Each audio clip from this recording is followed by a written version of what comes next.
Polres Langsa dengan rumah sakit daerah Langsa yang saya hormati Kasat Reskrim dan petugasnya dan semua jajaran di lingkungan Polres Langsa ini. Pertama-tama saya mengucapkan terima kasih atas penerimaan kami di Polres ini untuk sebetulnya bukan menyampaikan ilmu gitu ya. Kita sebetulnya ingin berdiskusi, menyamakan persepsi, pemahaman. Oleh karena kami di bidang pendidikan tentu punya materi keilmuan bagaimana dan kurikulum pendidikan forensik seluruh Indonesia. Kami juga percaya Bapak-Bapak itu sebagai pelaksana di lapangan yang mungkin juga punya kebijakan-kebijakan untuk melaksanakan kegiatan itu baik adanya. Nah, jadi sebelum saya menyampaikan, saya memperkenalkan diri karena Bapak-Bapak mengatakan anak-anak saya. Jadi saya Dr. Hasan Petrus, spesialis forensik. Saya memiliki S1 sebetulnya dari Fakultas Kedokteran Universitas Indonesia tahun 1997. Kemudian saya bertugas di Kolonias sekitar 3 tahun. Setelah itu saya bertugas di Rumah Sakit Umum Daerah Kota Binjai lebih kurang 10 tahun. Dan saya mengikuti pendidikan spesialis forensik. Tahun 2015 saya selesai. Saya balik ke Binjai. 1 tahun saya di Binjai, kemudian saya pindah menjadi staf pengajar di Fakultas Kedokteran Universitas Sumatera Utara. Dan saat ini saya akan sebagai kepala departemen kedokteran forensik dan kedokteran Fakultas Kedokteran Universitas Sumatera Utara. Dan yang kedua ini seragam ini anak didik kita yang sekarang ini sedang menjalani pendidikan untuk pendidikan spesialis. Dan yang baju asli yang sedang pendidikan untuk mendapatkan gelar dokter lah, koas lah. Nah, jadi inilah kami sampai tadi malam jam 4 ya, karena kami sangat bersemangat untuk membicarakan ini. Dan yang mau kami sampaikan dari maksud dari semua ini adalah bagaimana supaya pelayanan kedokteran forensik di Rumah Sakit Langsa ini bisa berjalan, tentu terkait dengan tindak pidana yang terjadi. Karena masih banyak kami mendengar banyak tindak pidana itu tidak sampai di Departemen Forensik ini sudah diselesaikan di luar dari itu. Oke, saya kira itu aja perkenalan. Sebelum saya menyampaikan ini, maka tata tertibnya dulu nanti kita sampaikan. Ini ada senar. Mohon kesediaan Bapak itu untuk mengisi kuesioner itu. Silakan deh. 5 pertanyaan. Mohon kesediaan Bapak. Kita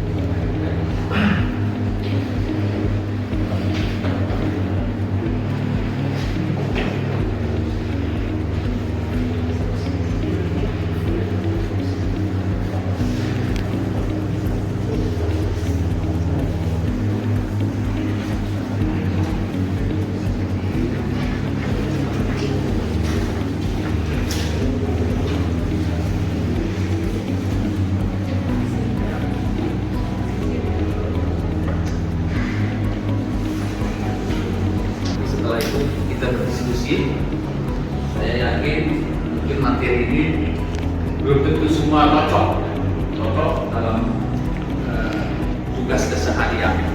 Tapi ini saya pegang. Baik.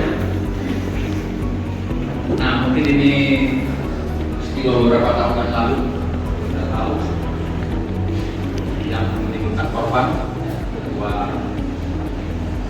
kawan-kawan yang pada utara karena demonstrasi baik terus saja. Nah, jadi ini sedikit sejarah bagaimana orang-orang zaman dahulu sebelum kita berupaya mencari cara dalam menegakkan keadilan dari satu tindak pidana yang terjadi di masyarakat. Nah, oleh terdahulu kita itu berupaya yang namanya judicial review. Jadi waktu itu ketika ada orang yang diduga melakukan satu tindak pidana atau kesalahan untuk anggaran masyarakat, maka orang yang bersalah itu dimasukkan ke air, dimasukkan atau ditenggelamkan dengan satu pemahaman kalau nanti yang ditenggelamkan itu dia mati, tapi tidak bersalah. Kalau dia mati, seperti salah. Begitulah cara orang terdahulu untuk mencari kebenaran. Nah, kemudian ternyata itu dianggap kurang efektif. Muncul lagi cara yang lain, namanya judicial review. Nah, orang itu tersangka ini disuruh berjalan di atas tanah dengan asumsi kalau dia terlanggar, dia tentu dinyatakan bersalah. Tapi kalau tidak bersalah. Nah, cara seperti ini pun ternyata dalam perjalanan waktu juga dianggap tidak efektif, tidak menunjukkan yang sebenarnya. Baru muncul lagi judicial review. Ya, jadi orang yang tersangka ini disuruh minum racun dengan asumsi kalau dia celaka berarti dia bersalah. Tapi kalau dia tidak apa-apa berarti bukan pelaku. Begitulah leluhur kita dulu untuk mencari kebenaran satu peristiwa. Jadi semua itu tadi dengan pemahaman bahwa leluhur kita itu percaya terhadap keputusan Tuhan bahwa siapapun kalau bersalah pasti disalahkan dengan cara yang celaka. Tapi kalau memang dia tidak bersalah pasti ada pembelaan. Begitulah waktu itu. Kemudian berdasarkan perjalanan waktu ternyata cara-cara seperti itu dianggap tidak relevan dengan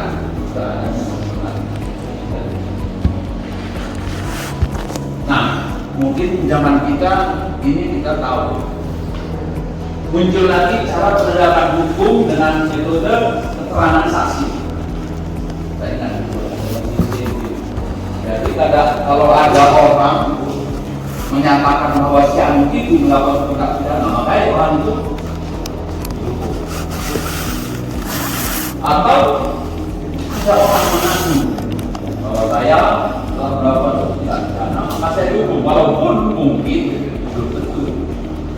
Nah, dua cara ini ternyata tidak juga menunjukkan yang sebenarnya karena saksi itu juga bisa berbohong. Orang yang mengaku tadi juga belum tentu pelakunya.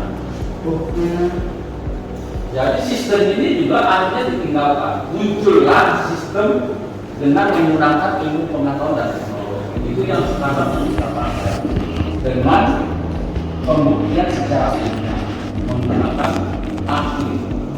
Jadi seorang ahli tadi dalam hal ini untuk ahli forensik akan melihat. Jadi pemahamannya Bapak Ibu di hadapan ahli forensik katanya jenazah yang meninggal ini dia akan bercerita kepada kita.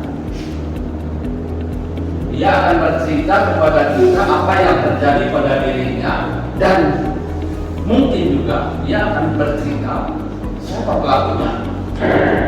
Ya tentu dengan ilmu kedokteran forensik dengan menggunakan metode ilmiah tadi. Nah, maksud kami sebetulnya di sini bahwa ilmu kedokteran forensik itu sangat baiklah untuk kita pakai dalam menyelesaikan suatu perkara tindak pidana. Lanjut. Nah, jadi dalam satu kasus tindak pidana yang akan berperkara ataupun yang menyampaikan semua alat bukti itu ya bisa penyidik, bisa hakim penuntut umum. Yang sebetulnya pada saat kejadian semua ini tidak ada tempat, tidak ada tempat. Pada saat satu peristiwa terjadi di lapangan, dokter juga tidak di tempat, penyidik juga tidak tahu, hakim juga tidak, jaksa juga tidak, pengacara juga tidak. Tapi bagaimana kita memecahkan kasus ini? Itu dengan ilmu kedokteran tadi yang diselesaikan. Nah, jadi inilah yang mau kita sampaikan, peran dan fungsi ilmu kedokteran forensik dalam upaya membantu pemecahan masalah terkait dengan tindak pidana. Sekali lagi, ilmu kedokteran forensik itu tidak bisa menyelesaikan secara tuntas. Tentu peranan penyidik dan yang lainnya itu sangat membantu. Kami menyadari juga bahwa keilmuan forensik itu hanya ilmu kedokteran forensik saja tidak akan bisa menyelesaikan masalah itu sampai tuntas. Kami butuh penyidik juga pasti butuh lah, karena korbannya yang manusia. Karena yang bisa memahami luka dan trauma itu karena manusia itu dari kedokteran. Nah, jadi sekali lagi bahwa ilmu kedokteran forensik tugas kami itu adalah untuk membuat satu tindak pidana itu lebih jelas, walaupun belum tentu sampai tuntas, karena kita membutuhkan alat bukti yang lain, baik itu kasus pembunuhan, bunuh diri, kecelakaan dan lain sebagainya. Itu yang kita upayakan. Dan ilmu kedokteran forensik itu bekerja semata-mata untuk memberikan keadilan, baik bagi korban, dalam hal ini korban tindak pidana perlu mendapat keadilan untuk menemukan pelakunya, dan pelaku itu juga perlu keadilan yang bagaimana? Ya tentu mendapatkan hukuman sesuai dengan perbuatannya, bukan sesuai dengan perbuatan orang lain. Nah, itu yang nanti tentu keputusannya itu ada di pengadilan.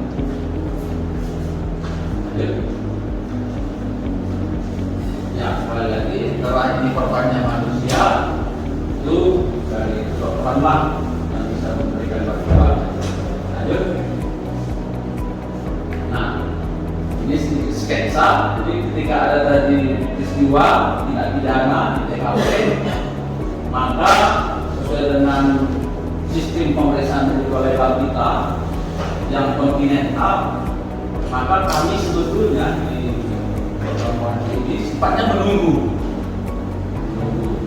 dan korban itu sebagai alat bukti itu atau barang bukti itu miliknya penyidik.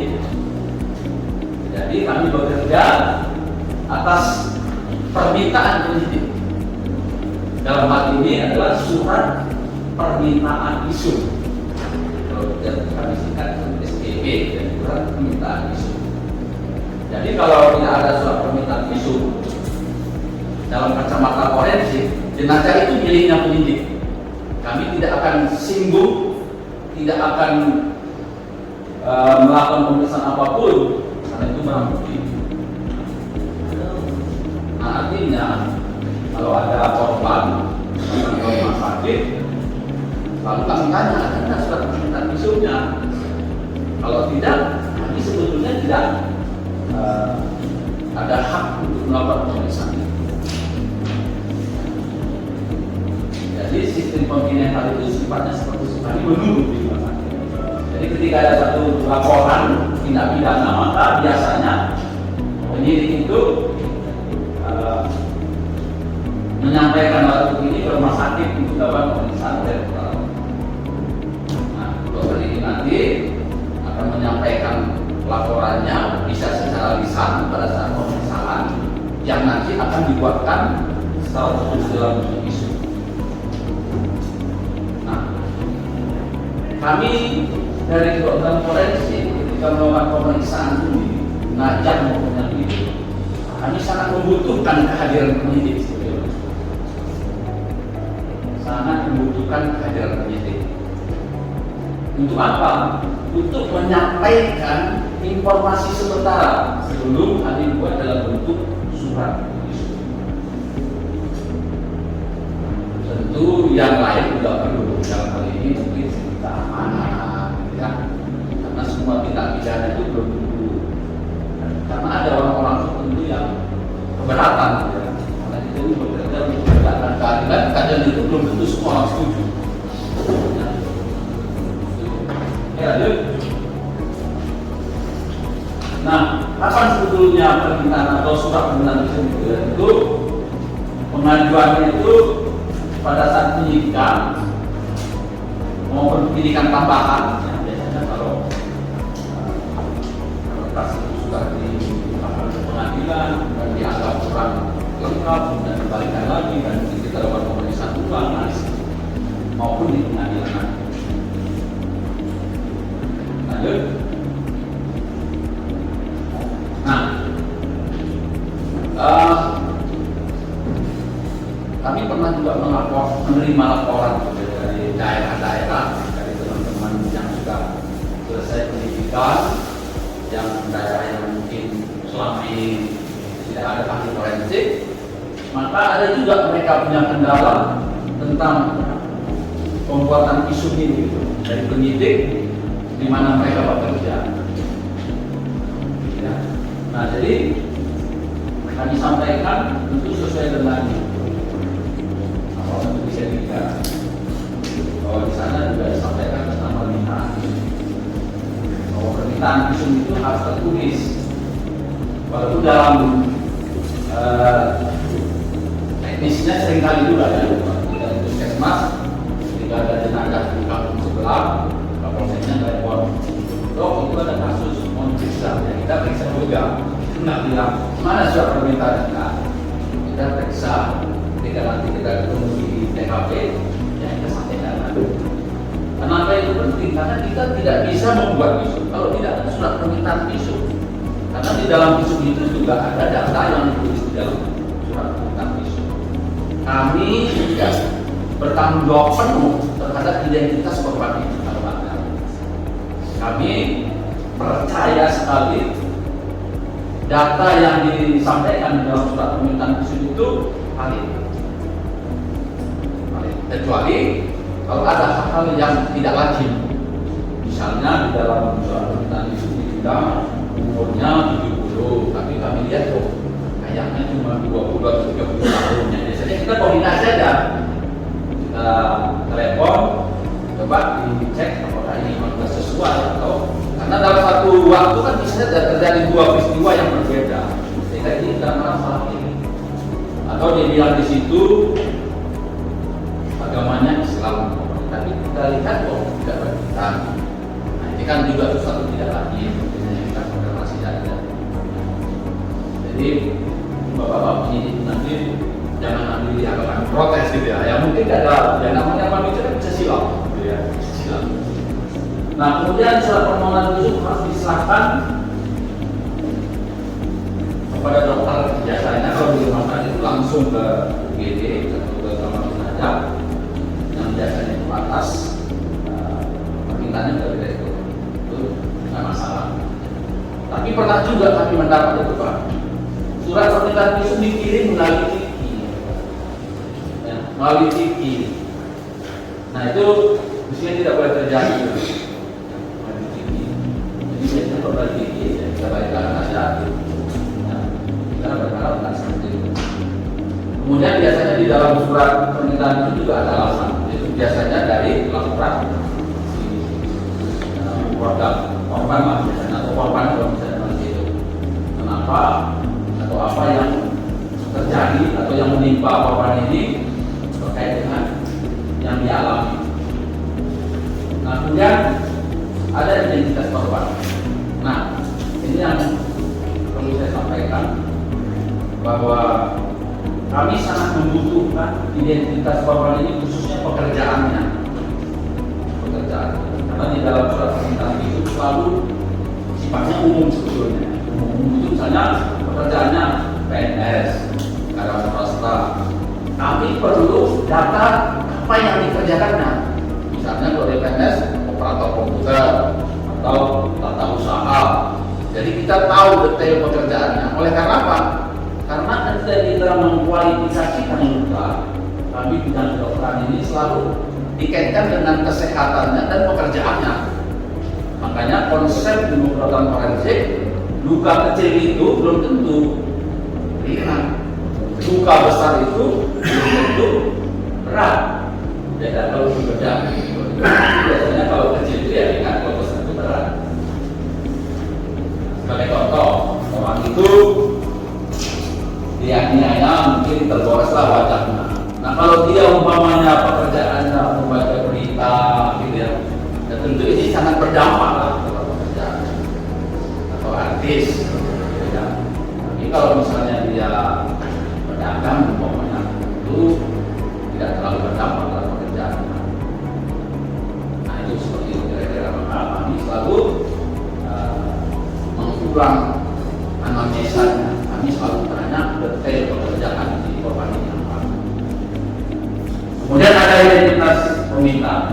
Ini saya baru memandang. Kemudian mencantumkan tanggal permintaannya. Ini seringkali kita menemukan gini, Pak. Biasanya akhir tahun, sudah tahun 2022, tapi dalam resumé permintaan itu masih 2021 karena memang belum berubah kembali. Atau peristiwa itu menjelang perubahan tahun bisa terjadi. Tapi itu nggak masalah, kita jadinya konfirmasi saja. Nah, biasanya korban diantar oleh polisi atau jaksa. Ini yang seringkali ketika korban itu sudah diantar ke rumah sakit, biasanya penyidiknya tidak ada lagi di tempat. Nah, kami sangat butuh informasi terkait dengan peristiwa yang dialami korban ini. Karena kalau yang meninggal nggak bisa ditanya-tanya lagi, yang bisa ditanya masih itu penyidik yang mungkin langsung ke TKP, yang bisa mendengar dari saksi-saksi yang ada di lapangan atau anggota keluarga yang mungkin ikut dalam peristiwa itu yang mengalaminya. Saya tidak bisa cerita. Nah, ini dia materi atau isi dari surat permintaan tersebut. Nah, siapa pejabat yang berhak? Nah, tadi sesuai dengan pasal 33 yaitu penyidik. Penyidik yang berwenang tentu yang punya otoritas adalah wilayah tempat terjadinya peristiwa. Nah, kami pernah juga mendengar itu Pak, kalau betul terjadi peristiwa itu di daerah Kabupaten Tamiang ya, tadi disuruh ke Kota Madia. Nah, itu kan nggak lagi. Jadi kalau terjadi peristiwa di Aceh Tamiang, kabupatennya, fungsinya penyidik yang di Aceh Tamiang, bukan di Kota Langsa.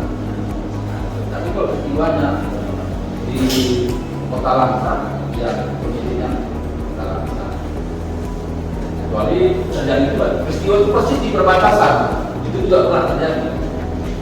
Nah, kami sebetulnya milik siapa korban ini tergantung surat permintaan visum kita tadi.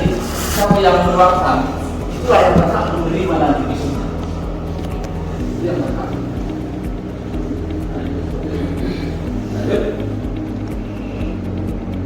Nah, jadi surat permintaan itu sesuai dengan pasal 33 bahwa penyidik itu sebetulnya punya wewenang. Nah, jadi penyidik punya wewenang untuk meminta surat keterangan atau visum. Nah, kepada siapa saja yang berprofesi sebagai dokter atau dokter kehakiman atau dokter forensik. Karena banyak juga dokter ini memahaminya bahwa yang bisa menerima surat permintaan itu adalah dokter pemerintah, dan tidak dokter pemerintah. Siapapun dia berprofesi sebagai dokter, baik dokter pribadi, praktek pribadi, rumah sakit swasta, rumah sakit negeri, itu berhak atau wajib untuk menjawab. Ya, tapi kebanyakan mungkin terfokus pada rujukan dalam hal ini rumah sakit umum daerah bangsa. Nah, jadi itu dalam ayat 2 bahwa kita tulis memang. Jadi surat permintaan visum tidak boleh dikirim dengan tiki, dengan WA atau Instagram atau yang lain-lainnya. Kita butuh tertulis.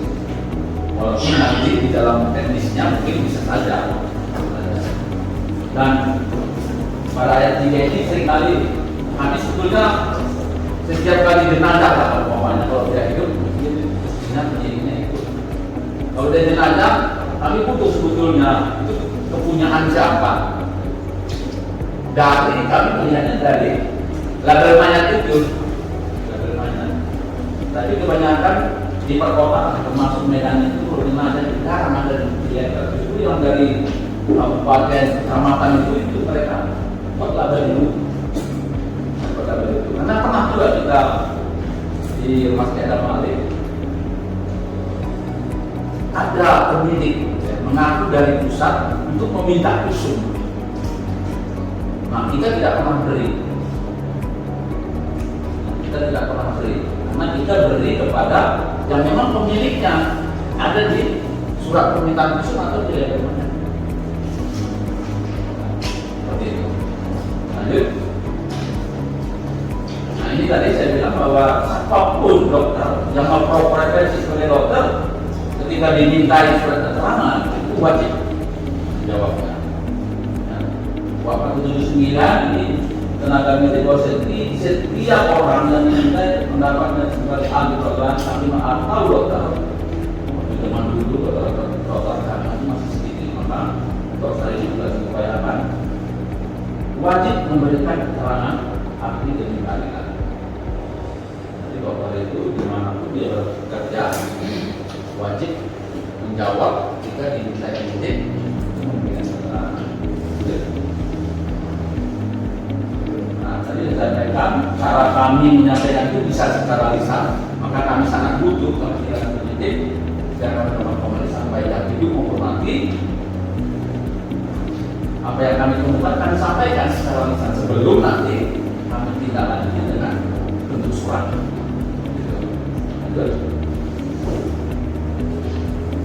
Ya, ini surat keterangan di sidang pengadilan karena seringkali visum yang kami buat itu mungkin oleh pihak penegak hukum itu belum terlalu jelas, maka kami bisa menyampaikan itu secara pengadilan. Nah, ini tata cara pemanggilan dokter, baik dokter spesialis forensik maupun dokter umum ketika dibutuhkan, baik di sidang pengadilan maupun BAP, bahwa permintaan itu harus minimal 3 hari sebelum janji pertemuan. Jadi kami mohon maaf kalau umpamanya diminta datang suratnya hari ini untuk pertemuan besok, kami tidak akan hadir. Kenapa? Karena ketika hadir kami juga perlu persiapan kasus mana yang mau dibahas ini. Karena kami ketika menangani kasus enggak semua juga kami ingat, kami juga mungkin bongkar berkas dulu. Lanjut. Ya, saya kira itu aja Bapak Ibu, dan berharap barangkali kita diskusi, karena sekali lagi saya bilang ini secara teori, tapi teknisnya mungkin Bapak lebih bijaksana lagi. Makanya kita coba sinkronisasikan gitu ya, supaya nanti dalam pelaksanaan sehari-hari kita bisa saling memahami. Saya kira begitu lah. Terima kasih. Assalamualaikum warahmatullahi wabarakatuh.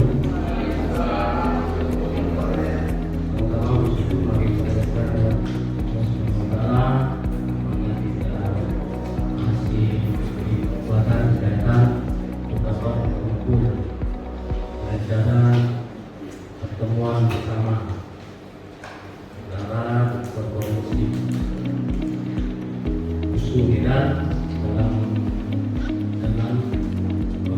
sikap prosedur dalam penerimaan isu. Jadi untuk itu kami mohon pada operator panggilan dan menjelaskan cara SOP penerimaan membuat isu. Jadi mulai dari masyarakat yang melapor, kita menerima sikap atas dibuat prosedurnya, dibuat permintaan isu dan lainnya. Itu Pak Amira, kita mohon menjelaskan cara terjadi.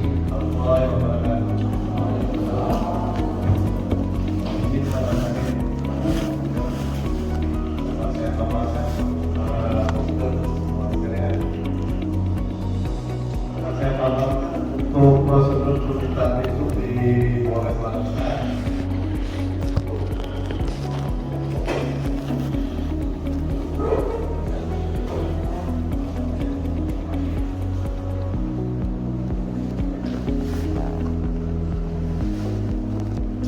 Ya, untuk pengertian isu bahwa tulis yang dibuat oleh dokter atas permintaan penyidik tentang hasil pemeriksaan medis terhadap manusia baik hidup dan meninggal dunia tersebut perhatian.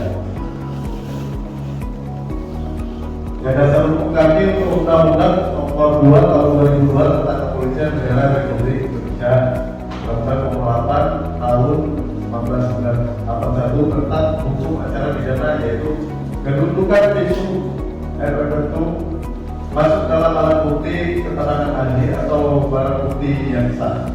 Undang-Undang Nomor 25 Tahun 2009 tentang pelayanan publik, Peraturan Kapolri Nomor 12 Tahun 2009 tentang pengawasan dan pengendalian penanganan perkara pidana lingkungan Polri. Di mana untuk Peraturan Kapolri Nomor 23 Tahun 2010 tentang organisasi tata kerja satuan pada tingkat polsek maupun polres.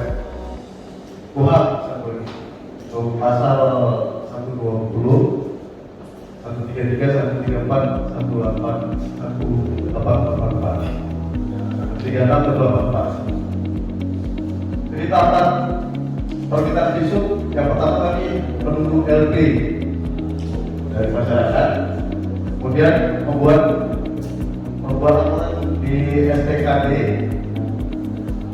membuat surat permintaan isu tertentu. Bisa kalau memang dulu ada dulu sebelumnya di UTS Pak. Ya. Jadi bisa di UTS ataupun untuk pelayanan rumah sakit terdekat yang mempunyai dokter ahli. Jika menandatangani surat permintaan isu tertentu, 4. Mengantarkan korban ke rumah sakit atau UTS atau pusat pelayanan kesehatan terdekat. 5. Permintaan isu korban dibuatkan tanda terima, korban dilakukan pemeriksaan medis oleh dokter, di korban dirawat. 6. Korban selesai pemeriksaan medis oleh dokter setempat dan rekomendasi.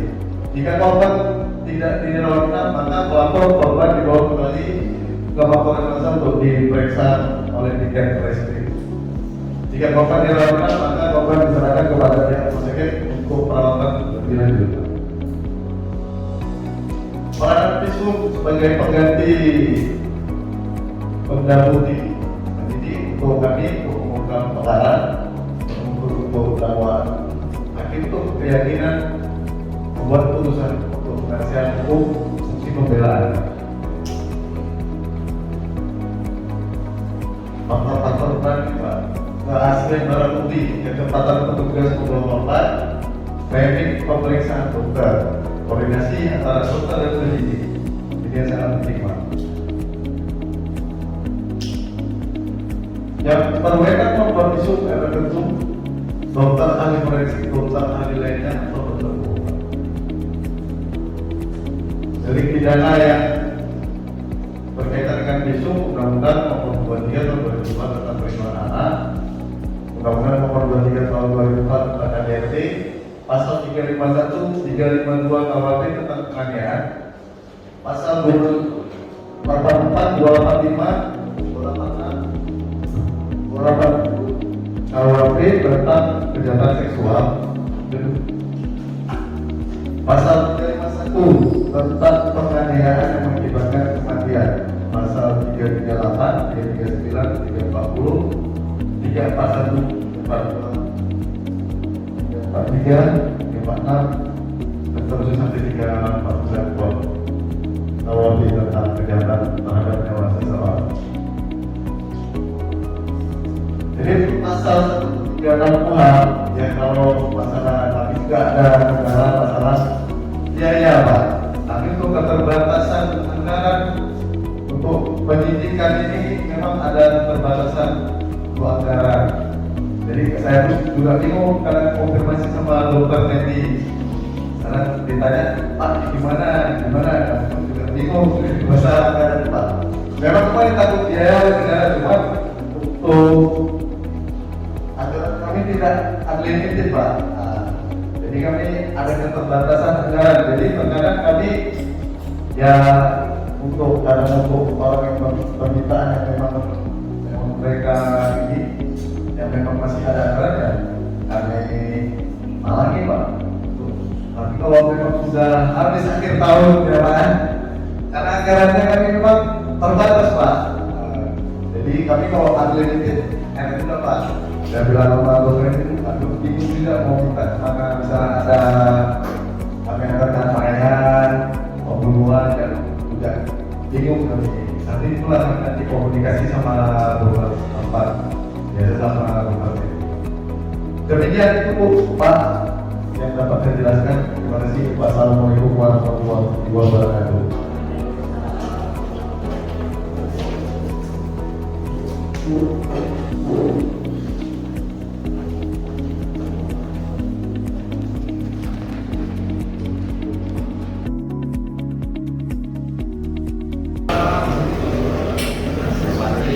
Tim dari pihak kedokteran dari mengendalikan dan mungkin saya segera sharing karena ini tujuannya sharing. Yang pertama Pak, saya melihat daripada yang visioner yang Bapak bagikan yang pertama dulu itu ada poin 1 tentang masalah perlukaan. Mohon maaf menurut saya pribadi mungkin saya nggak mengisi yang nomor 1 karena pertanyaan terlalu umum dan tidak mengarah kepada pertanyaan kita. Pertanyaan itu jelas dikatakan perlukaan apakah semuanya wajib lapor ke polisi. Jadi kita baru garis bawah itu Pak untuk persamaan dan persamaan persepsi. Tidak semuanya perlukaan, tapi tidak terlalu split pertanyaannya apakah luka tidak pidana atau yang lain. Karena luka kita semuanya umum. Ada mungkin kategori biasa, maksud jatuh, mungkin luka sendiri tidak menyangkut dengan tindak pidana. Dan mohon maaf Bapak itu tidak kita isi karena terlalu umum. Yang ada sama kita yang menjelaskan apakah itu menyangkut dengan tentang luka tindak pidana atau penganiayaan. Yang pertama. Yang kedua, satu sedikit mungkin tentang bukan dilema Pak, tapi ada beberapa kasus yang juga menjadi atensi kita sebagai penyidik sebenarnya. Dari hasil yang dikeluarkan pihak kedokteran yaitu visu, kita tidak mereview semua hasil, tapi di kesimpulan kita baca di kesimpulan rata-rata secara umum dijelaskan akibat benda tutur atau benda tajam. Itu menjadi opini, pertanyaan, KJP. Kalau di kita dengan pihak kedokteran, rumah sakit, alhamdulillah koordinasi sudah cukup baik. Ada juga DPO yang mengatakan agar hasil tersebut dikeluarkan dengan keterangan. Sebenarnya bagi kita sudah seperti di adopsi KUHP jelas seperti pada katakan. Memang ada ahli yang menjelaskan. Tapi bagi kita penyidik menjadi kendala apabila permintaan tersebut dikeluarkan di akhir-akhir apabila orang yang ditahan. Keterangan ahli itu menguatkan daripada hasil yang dikeluarkan. Sementara yang menjadi permintaan ahli dari kejaksaan itu tadi kesimpulannya. Apakah pertanyaannya, apakah dari pihak kedokteran umum bisa lebih split untuk menerapkan atau menjelaskan pada tahap kesimpulan akibatnya itu apa? Karena secara umum kita melihat cuma dua versi, benda tumpul, benda tajam. Itu terlepas daripada yang spesialis ya Pak, perusahaan atau apa misalnya seperti itu. Karena ada pernyataan jaksa seperti itu, agar untuk menjelaskan kesimpulan dokter yang mengeluarkan visum agar dijadikan ahli. Sementara hemat kami tidak harus dokter yang mengeluarkan visum tersebut, kan belum tentu yang mengeluarkan seperti katakan tadi, tidak harus yang forensik atau ahli, tapi dokter umum juga bisa. Mungkin dari kita pernah jadi kita menyurati dari pihak PD sendiri agar mengirimkan ahli untuk menjelaskan itu, dan tidak mesti harus dokter yang mengeluarkan visum. Jadi pertanyaannya Pak, apa yang bisa mungkin masukan dari pihak medis bisa mengubah atau memang itu sudah baku dari kesimpulan tersebut? Itu menjadi kendala. Memang tidak semuanya Pak, ada sebagian JPU agak kesimpulannya itu seperti apa nih?